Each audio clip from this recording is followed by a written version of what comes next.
평온한 바다에서는 절대로 유능한 선장이 나올 수 없다라고 하죠.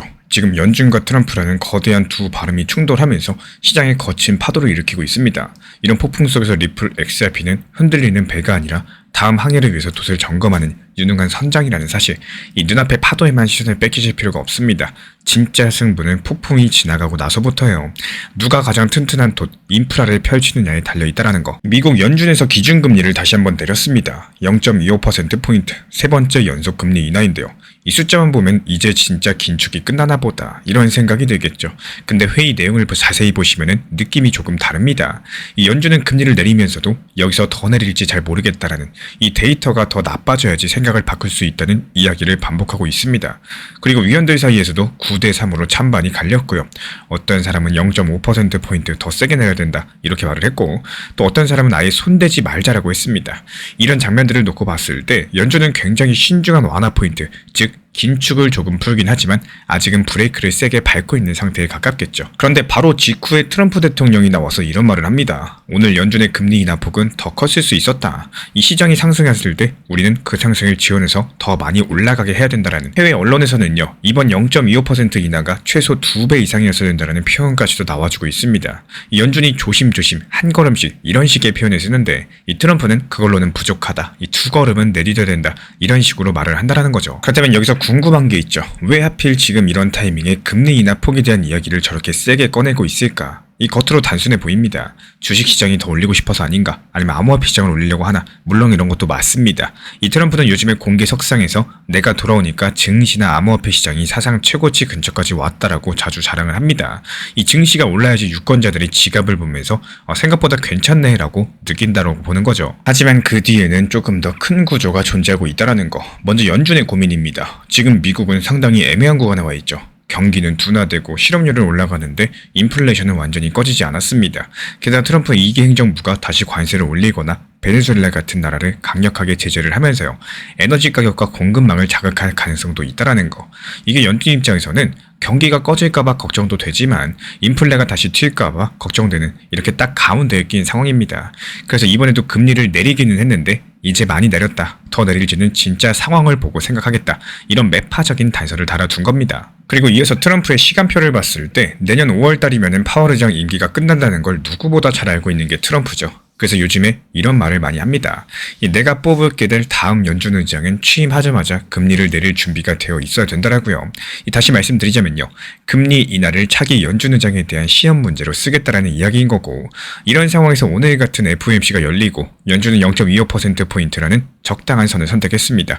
그걸 보고 트럼프가 이거 너무 약한데? 최소 2배는 더 있어야 된다, 이런 식으로 말을 했다라는 거는 단기 시장용 멘트를 넘어서는 나는 더 큰 금리 인하, 유동성 완화를 원한다라는 중장기적인 장기 시그널이라고 볼 수가 있다는 거예요. 여기까지가 겉으로 드러난 이야기라면요. 그렇다면 이제부터 우리 구조가 우리 구독자분들과 암호화폐, 그리고 특히 리플 XRP까지 어떻게 이어지는지 살펴보셔야겠죠. 그리고 먼저 거시부터 짚어보겠습니다. 오늘 금리 인하로 미국 기준금리가 3.5에서 3.75%포인트 구간이 됐는데요. 올해 들어가지고 세 번째 인하이기도 하고 지난 3년 중에 가장 낮은 수준이죠. 채권 시장에서는 단기 금리가 빠르게 내려가면서 이제 고점은 지난 것 같다는 인식이 파다하게 퍼지고 있습니다. 그러면서 장단기 금리 차도 조금씩 정상화되는 방향으로 움직여주고 있다는 거. 여기까지 봤을 때 이제 그러면 위험자산 파티 시작이냐, 이런 생각 충분히 들 수 있지만요.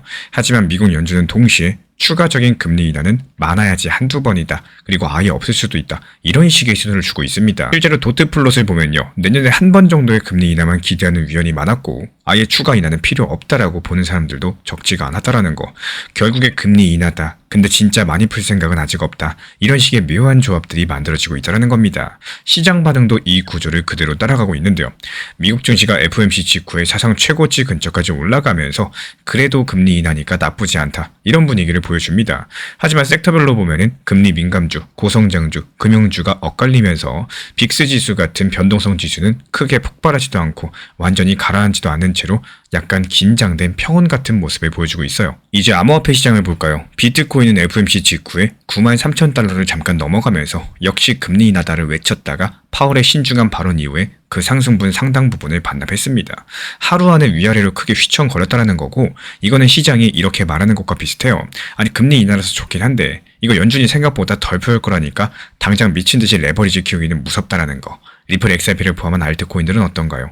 최근 며칠 동안 XRP는 2달러 초반, 대략 2.0에서 2.1달러 구간을 중심으로 아래로는 깨려고 눌리고 또 위로는 올리려는 힘이 막강하게 싸우고 있습니다. 이 강하게 상승할 때는 비트코인만큼 시원하게 뻗지 못하고요. 조정 하락세가 나올 때는 비트코인보다 더 세게 얻어맞는 이런 패턴도 나와주고 있죠. 여기서 많은 분들이 이런 질문을 하십니다. 아니 금리도 내리고 XRP 리플도 주변 재료가 많은데 왜 이렇게 시원하게 안 가고 계속 질질 끄는 거냐? 이런 질문에 답하려면요. XRP를 가격이 아니라 역할로 보셔야 됩니다. 연준이 금리를 내리면 미국제 달러 현금의 매력도가 예전보다 줄어들겠죠. 예금만 들고 있어도 이자가 높던 시대에서 이제는 조금이라도 더 수익을 낼 수 있는 곳을 찾아야 되는 시대로 다시 넘어가게 될 겁니다.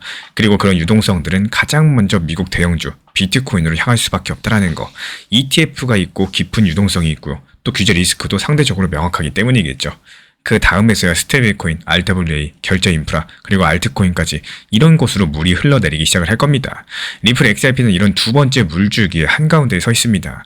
RLUS로 스테이블코인과 연결되면서 ETF로 기관자금과 연결되고 RWA랑 은행 인프라로 전통금융과 연결되죠. 그래서 오늘 같은 날 XRP 가격이 당장 폭발하지 않는다라고 해서 구조적으로 의미가 없는 이벤트라고 보기는 어렵다라는 거. 오히려 금리가 내려갈수록 다음 사이클의 유동성이 어떤 파이프라인으로 흘러갈지를 미리 점검하셔야 되는 타이밍에 더 가깝다라는 말씀 드려요. 그렇다면 이제 다시 처음 질문으로 돌아가 보겠습니다. 트럼프에 더 많이 내려서야 된다. 이런 말 자체가 우리한테 과연 어떤 기준을 주는가? 이 말은 사실 이렇게 번역이 가능하겠죠. 나는 증시랑 자산 가격을 더 세게 밀어 올릴 준비가 되어 있다라는 거. 연준이 안 하면 차기 연준 의장을 바꿔서라도 그렇게 만들겠다라는 거. 이 연준은 오늘 우리는 이렇게 아직 조심스럽다. 금리를 막 내릴 준비는 안 되어 있다라고 말을 했죠. 이 둘 사이의 간격이 앞으로 어떻게 좁혀지느냐에 따라 가지고 전 세계 자산 가격의 진폭이 결정될 가능성이 큽니다. 급락도 하고 물론 또 급등도 나올 겁니다.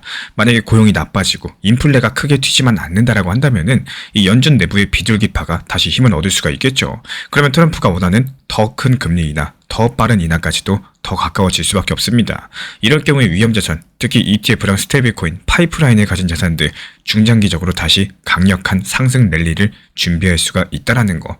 또 반대로 인플레가 다시 튀거나 이 트럼프 행정부의 관세 제재 정책 때문에 물가가 불안해진다면은 연준은 이제는 금리를 못 내린다라는 이런 입장을 고수할 가능성이 크다라는 겁니다. 그러면 트럼프랑 연준의 갈등은 더 노골적으로 드러나게 될 거고 이런 갈등이 커질수록 단기 변동성은 채권, 달러, 주식, 암호화폐 이 전체를 더 자주 흔들 수가 있겠습니다. 그렇다면 우리 개인 투자자 입장에서 가져갈 결론은 명확하겠죠. 먼저 금리 인하가 무조건 상승장이라는 이 단순 공식은 이제 통하지가 않습니다. 인하의 속도랑 폭, 그리고 그 뒤에 깔린 정치랑 연준의 갈등까지 같이 보셔야 된다는 거.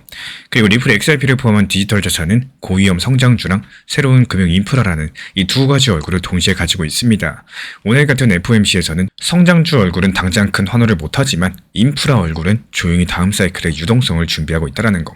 그래서 지금 필요한 거는 몰빵과 단기 방향 맞추기가 아니라 구조를 이해하시고 시간을 분할할 수 있는 투자겠죠. 결국에 이번 트럼프의 금리를 더 내려서 된다. 이 한마디가 위험한 이유는 이 말이 단순한 푸념이 아니라 연준을 더 완화적으로 만들고 또 자산시장을 더 강하게 자극하겠다라는 정치적 구조적 선언이기 때문입니다.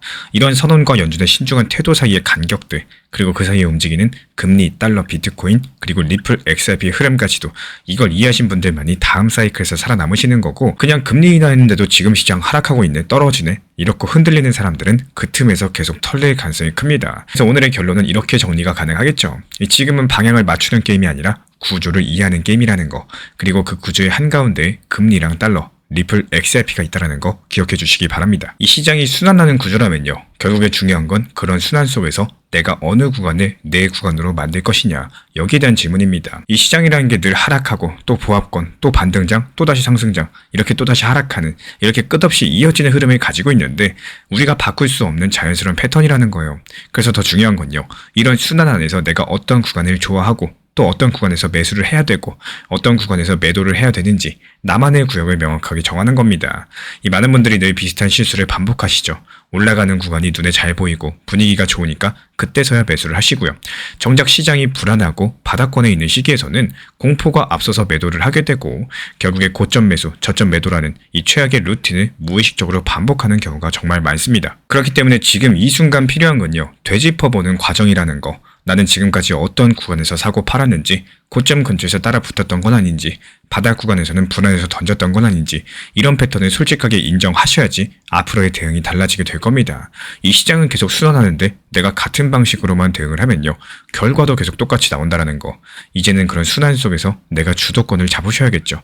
결국에 살아남는 거는 시장이 아니라 이 순환 속에서 자신만의 매수 매도 영역을 제대로 만들어갈 줄 아는 투자자입니다. 이 코인 시장은 하루에 오르내림만 보고 판단할 수 있는 단순한 시장이 아닙니다. 특히나 리플 XRP나 비트코인처럼 장기 구조가 중요한 자산들은 이런 흐름을 꾸준히 관찰하면서 지금 시장이 어느 단계에 있는지 차트랑 심리, 수급을 함께 묶어서 이해하셔야지 손실을 줄일 수가 있습니다.